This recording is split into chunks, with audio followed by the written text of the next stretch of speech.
that Nike has now gotten involved in the trolling of Angel Reese, as they have decided to put a billboard in Chicago right down the road from where Angel Reese plays. Angel Reese seems visibly upset by the reactions from her fans, and it's interesting to watch.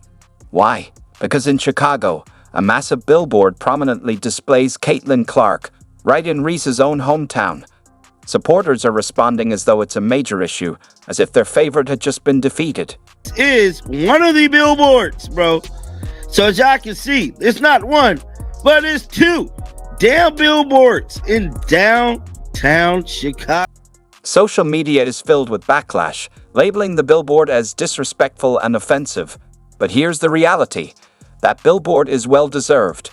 Billboards are reserved for true superstars, not for players who miss shots and focus more on talking than playing. Caitlin Clark is the standout star. In fact, even in Illinois, Clark's player page gets more views than Reese's, according to Basketball Reference. Wait! They finna put a Caitlin Clark billboard in Angel Reese City.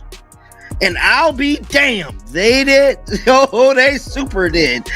They got not one billboard, but two billboards right next to each other.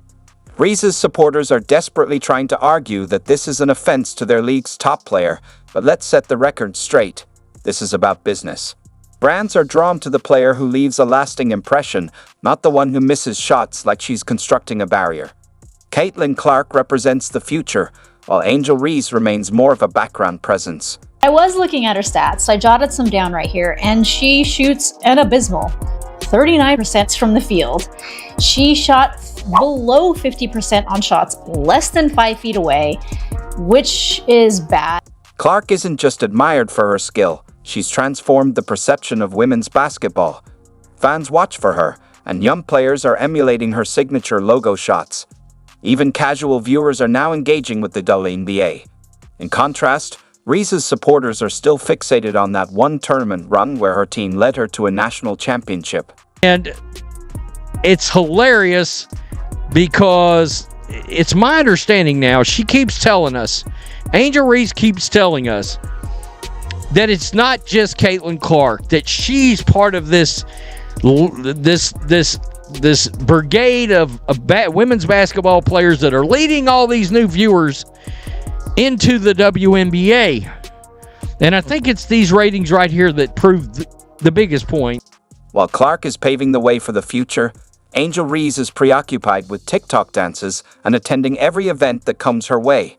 Chasing attention might garner likes, but it doesn't translate into lasting impact. So here we have the Chicago Sky social media page, everybody. I believe this is their Facebook account. You see they want to type in the mix of caps and lowercase to act like you're mocking somebody, right? So let's read this together. I know you Angel Reese fans also, y'all don't have that much intelligence and y'all got her GPA. So let's read out loud together, shall we, everybody? But why did the Chicago Sky hate the Fever?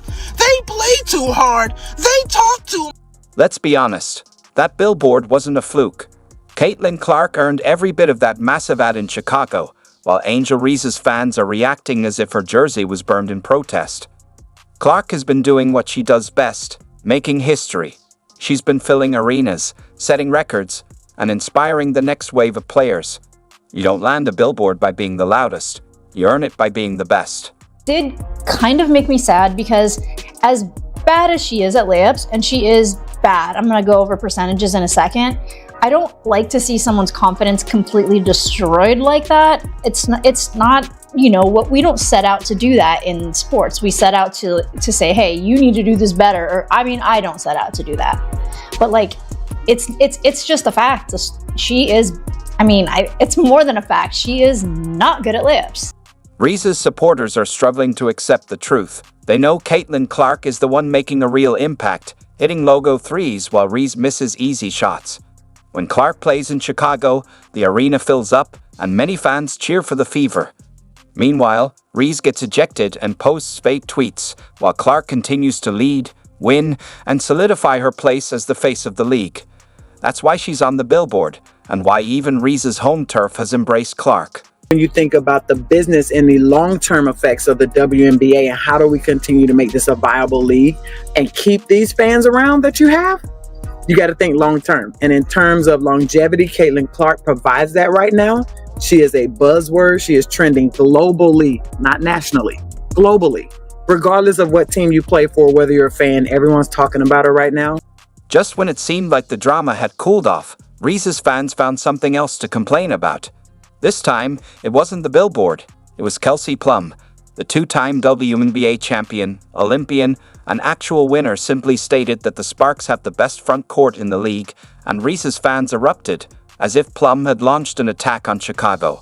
Plum took her luggage and went over to LA, and yesterday was her introductory press conference where she said something that was true in nature. But again, this is the WNBA, and no matter how true, no matter how factual something may be, it doesn't matter. We deal in feelings. We don't deal with facts, but we deal with feeling. Apparently, in their eyes, anything that doesn't place Angel Reese on a pedestal is seen as an attack. They'd act as if having Reese on your team automatically makes you the best. Forget about skill, forget about records. If Angel's there, that's all that matters, right? Wrong. Reese's fans seem to believe her presence alone guarantees championships. The last I checked, her team missed the playoffs, and their record actually declined after she joined. I think their versatility. If you go down the line, Cam, I think Cam is a defensive player of the year, just waiting to brew. Rakia's an all-star. Ray Burrell's just tremendous talent, and I think that she could be one of the best two-way guards in the league. So when you look at the versatility, everyone can shoot. They can play multiple positions. They can guard multiple positions, and they're all competitors. They want to win. They want to get better. They want to be great. Facts don't matter to Reese's fans. When Kelsey Plum spoke the truth, they called it shade, but it wasn't. It was reality. The Sparks have a strong front court, while Reese's team has a lot of talk but little to show for it. Plum wasn't attacking Reese. She was giving credit where it was due.